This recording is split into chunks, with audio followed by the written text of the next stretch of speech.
The Halt hack has become even more controversial lately, and a big reason why correctional officers were striking across the state for 3 weeks.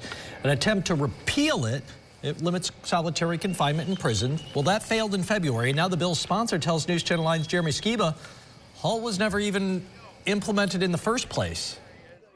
After working as a corrections officer for 27 years, Stephen Woodward retired once the Halt Act was signed. They could come out and punch the officer right in the face, break their eye socket, get 15 days in a special housing unit or residential rehabilitation unit, come right back out and do it all over again. State Senator Julia Salazar, the bill's sponsor, says otherwise. It is not accurate when people claim that there aren't consequences for serious offenses. People are held in ROU. They can be held in ROU for up to a year.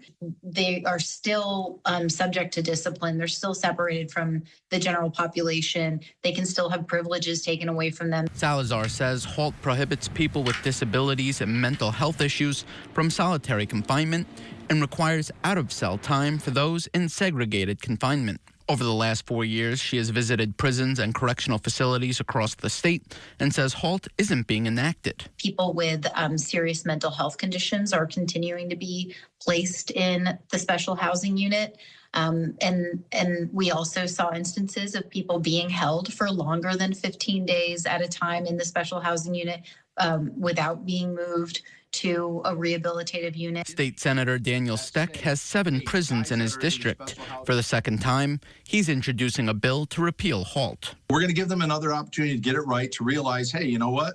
People that debated against this bill a few years ago and said it was a bad idea, it was going to make us less safe, and now we have data that proves that they were right. I mean, there's an opportunity to do the right thing. Despite Salazar's claims, Steck says the Halt Act has rewarded inmates for bad behavior. I want to know what Julia Salazar and some of my colleagues would say to the spouse of somebody who, had their face caved in by a sock that had something heavy in it, and that happens, and they'll never see again. What is the deterrent inside prison if somebody does something horrific like that to a staff member, and the worst they're going to get is a timeout for 15 days where they have Wi-Fi and tablets? Efforts on both sides won't be grinding to a halt in the near future.